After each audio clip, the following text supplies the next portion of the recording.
Tell me about the crash. Wow. No. Okay. So that's one of the deals.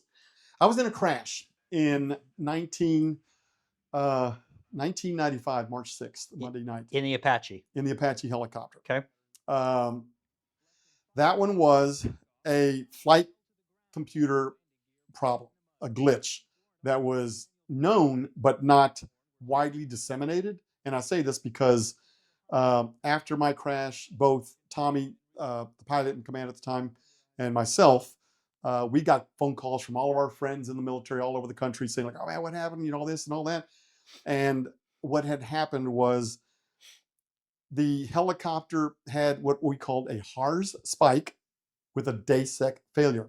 HARS is the heading attitude reference system, and the DASEC is the automatic stabilization computer. And so no longer, it's basically it's fly by wire. And so no longer does the helicopter, like when you're first starting to fly anything, it's push pull tubes or control cables that move the control surfaces with your yoke or the stick. With the Apache, it's still the same thing, but it actually goes through resolvers and gets electrical inputs. Those go through the HARS, heading attitude and reference system, says like, hey, the helicopter is sitting here at 100 knots, straight and level. It's 85-degree day. He's at 2,000 feet above sea level. Your pressure altitude and humidity is 75%, whatever it happens to be. And so that's the HARS, and the attitude reference system is telling the DASEC, the flight control computer, saying like, hey, this is what the helicopter's doing right now. And so Okay, so wait, let me ask you something. The crash, was that a result of a software glitch? yes, Okay, so when you're saying this and you're saying that it was a known but not known, it sounds like the the Max. yes, Same issue? yes, exactly. Wow. Yeah, because as we found out, the Max, they tried, uh, they bumped up obviously the engine locations, but the software Yeah. was not updated. Yeah. On ours, the HARS spike. Um, so the DASIC, like I was saying, the DASIC, when I put in a control input, say I'm flying, like I said, straight and level at 100 knots, I want to turn hard to the left. So it's going to take all that information from the HARS and say like, okay, he wants to turn hard to the left with all that information. I'm going to move the controls only this much. You know, and it's got like 30% authority in the pitch and roll, and like 20% or something like that in the pedals, in the yaw authority, the DASIC.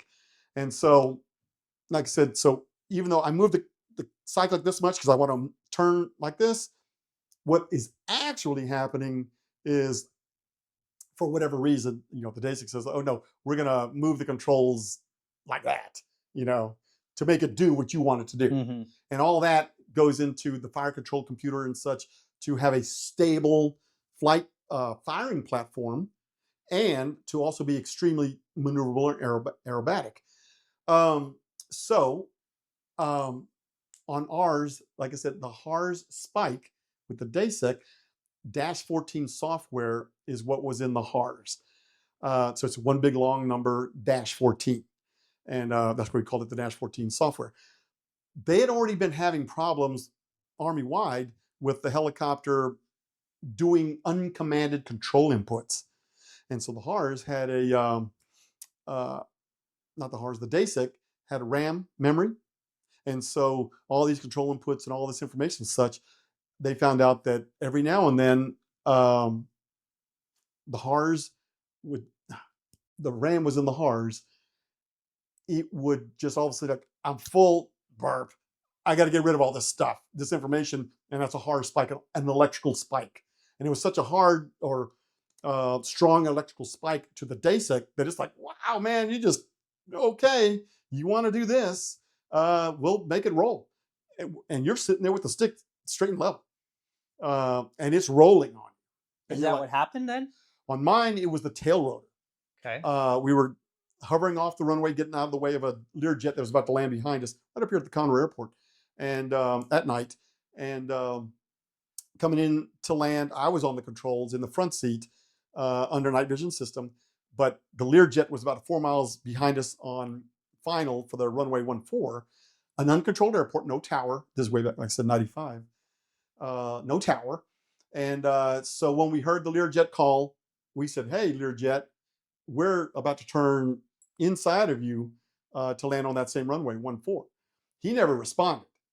Both Tommy and I, we looked up at the long, final, and we couldn't see him. There was about 1,000 foot thin layer of clouds.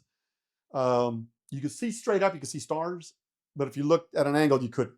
And so we're like, oh shoot. So Tommy tried calling him a couple of times, say, "Hey man, we're turning on final and we're short final." And by this time, my spidey sense, I'm like, man, this guy's doing 140 knots, 130 knots, and we're slowed down to 35 knots. I'm like, man, this guy's fixing to eat our lunch. And so Tommy was like, "Yeah, I have the controls." So he took the controls right there over the numbers on the approach end of the runway, and he starts turning off the runway. And we're about a 15-foot hover. And one of our other helicopters that was in the pattern in a Jet Ranger, OH-58, he was watching all this. He was on the downwind for the same runway, and he was watching that Learjet. And he was about to call us and tell us, like, "Hey man, you need to get off the runway. He's fixing to come right behind you." But he saw we were getting off. So, okay. So he didn't say anything. So we get off the runway, like I said, 15-foot hover, and Tommy's flying it. I'm in the front seat, and all of a sudden I'm like, man, this guy's fixing to hit us. So I put my hand on the TADS, the TADS, the sighting system on the Apache. It's got two handles that we, work the laser and the gun and all sorts of stuff. So I grab it, and I'm looking around at the back of the helicopter. I'm thinking, I'm going to watch this Learjet, come right behind us. And right at that last second, I'm like, it's like somebody stopped the film. And the next thing I know, I've got my head right all the way down on the right in front of the fire control panel. My face is all the way up there. It's like I'm bent all the way over, and I'm like, wow, what's going on here? And I'm thinking, like, wow. And I could feel the helicopter was moving, still flying. And I'm like, wow, okay, I'm going through vertigo. Tommy's flying. I'm fine. Just stay away from the controls. And then it's like somebody stops the film again. And next thing you know, I'm sitting there, and now my hands are on the optical relay, or the TADS grips. And the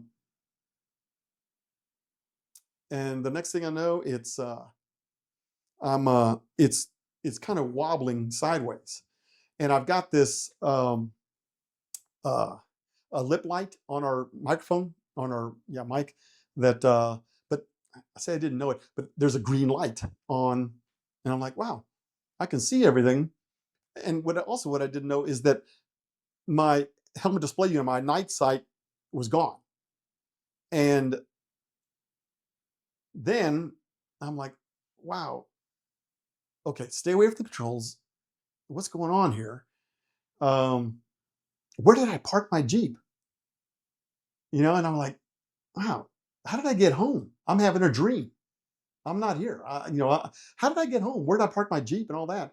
And then next, somebody cuts off the film, and then next, it comes back, and I'm like, wham, wham, wham, wham, like this. And I'm like, wow, oh shit. Then I saw the low rotor RPM light, warning light comes on, and I'm like, piece of junk. It's because the master warning light should have been flickering at the same time, but it wasn't. And I'm like, piece of junk. It's, you always have to push them in sometimes, to reset the bulb, whatever. They're push buttons. And I'm like, piece of junk. And I was like, oh shit, Tommy, you got a low rotor RPM. I said, I was going to say that. I don't know if I ever said it or not. I was just thinking, oh shit, Tommy got a low rotor RPM. And then next thing I know, it's like, cuts off the film. And next thing you know, I'm like, now it's like wham, wham, wham, wham, wham. And I'm like, oh my God, what's going on here? And I can't do it right now. And it's like I'm getting slammed left and right, and my hands are on the trying to hold me in the middle, but I'm like wham, wham, wham. I'm like, okay, all right. I'm having a dream, and I don't know how I got home I don't know where I parked my Jeep.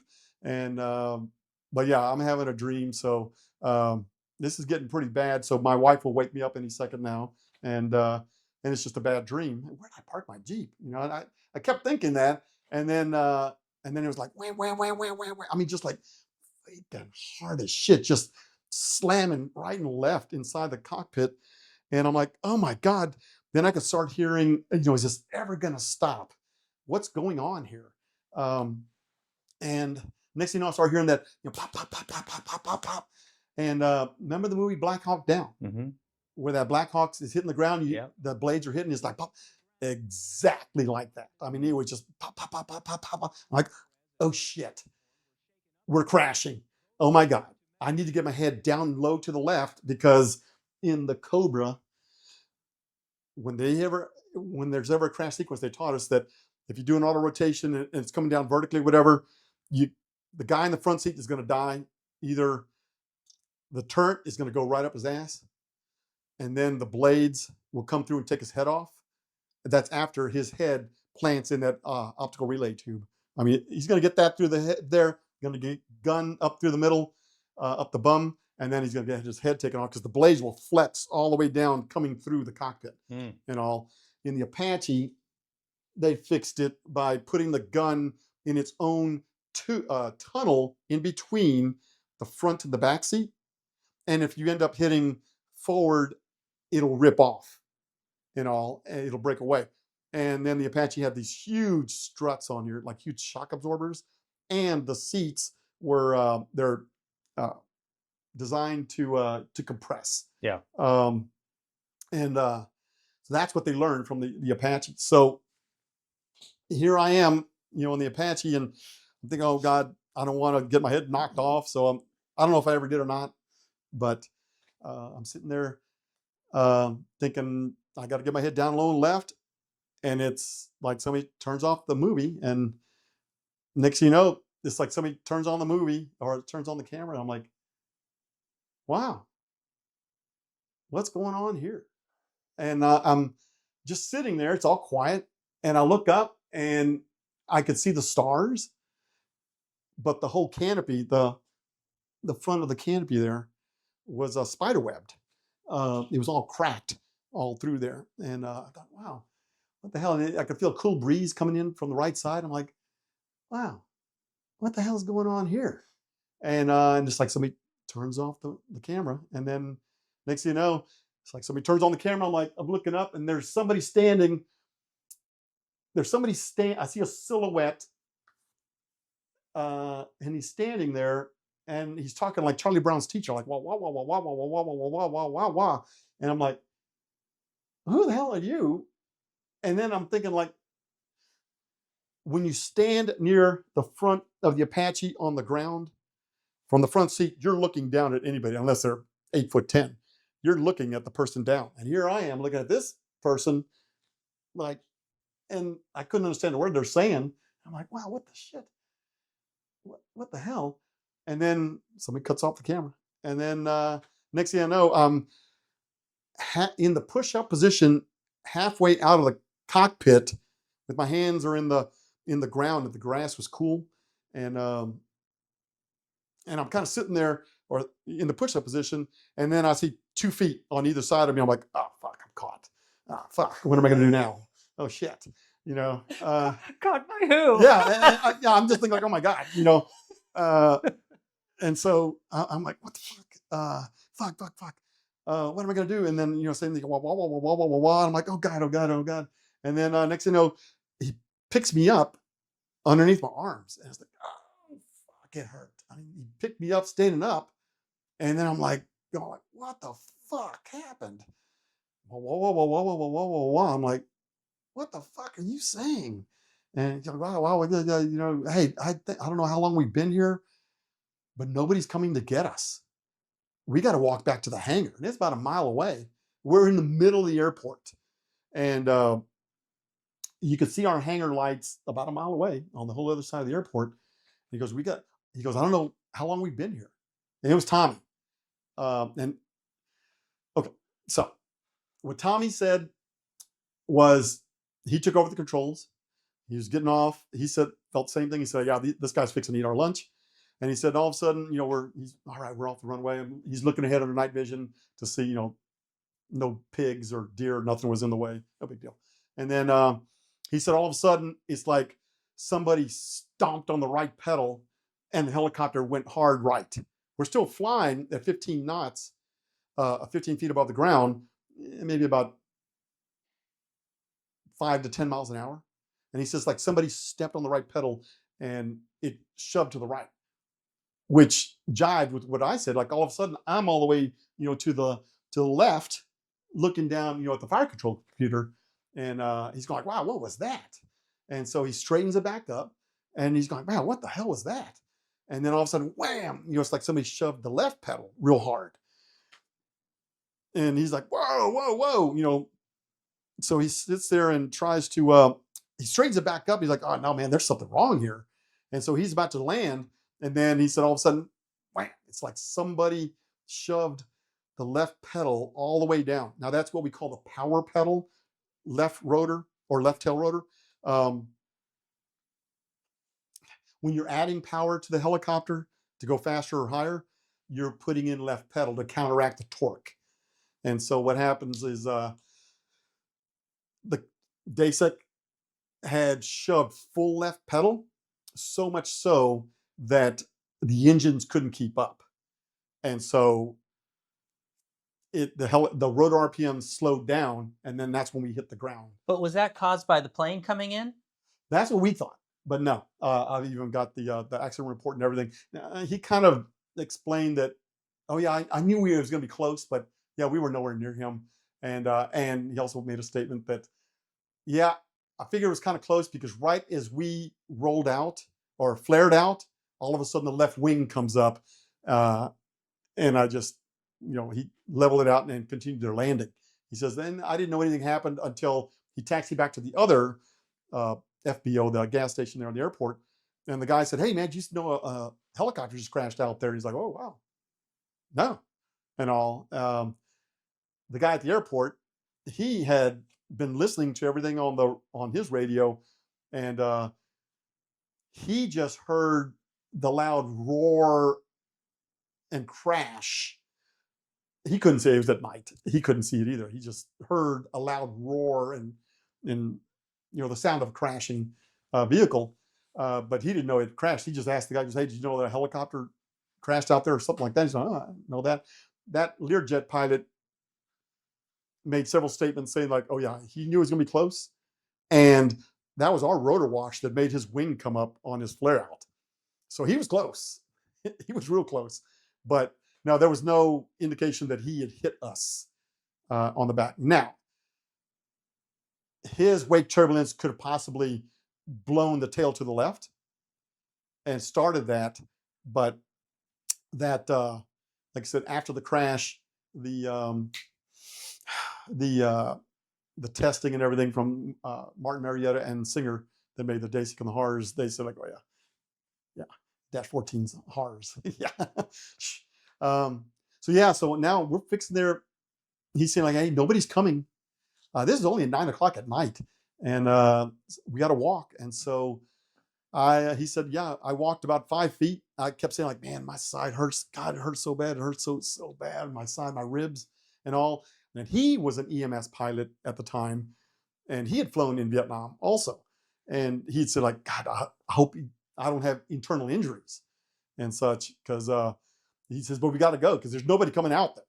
And yeah, he said, we started walking. I went about 5 feet, and he said like, man, I got to take this survival vest off. It was just, they found it next to the helicopter. We walked all the way across the infield to the other runway, the south runway.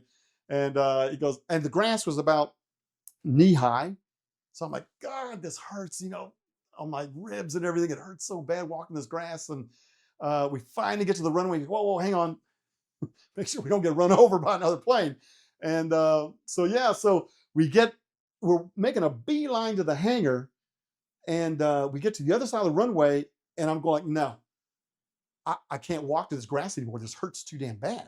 And he's like, oh, no, come on. It's just right there. We just walk straight. And he's like, no, this hurts so bad. I just can't walk. He's like, So we had to walk all the way down the runway to the taxiway.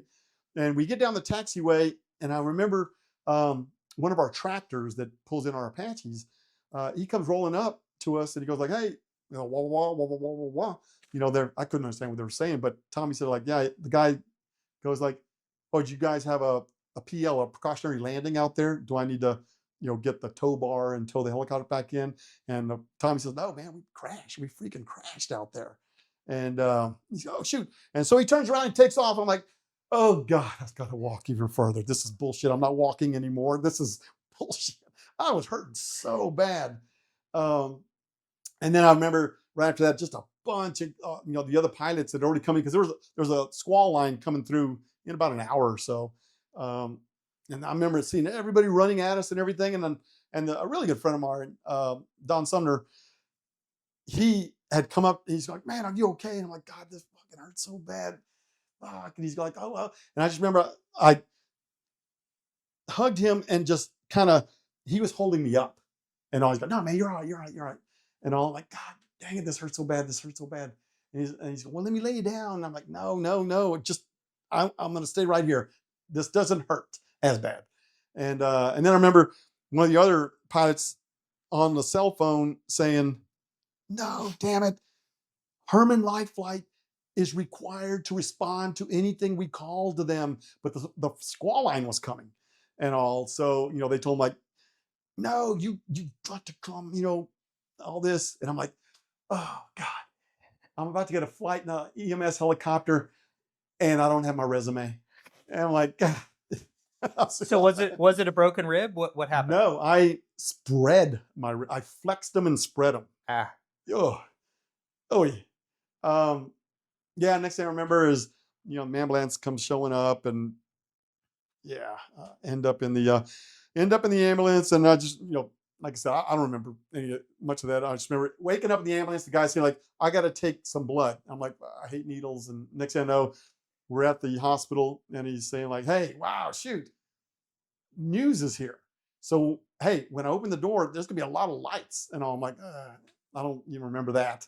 And I remember we're going down the hallway. I'm on the gurney, and there's like the lights are scooting along, and we turn this way, and lights are going, along. I'm like, "Stop!" Everybody stops, and they look over at me like, "What?" And I'm going, "You're gonna get me sick." Oh my God. And then they go like, "Okay." They turned it around, and now the lights are going this way. I'm like, so yeah. So Okay. next thing I remember is the MRI.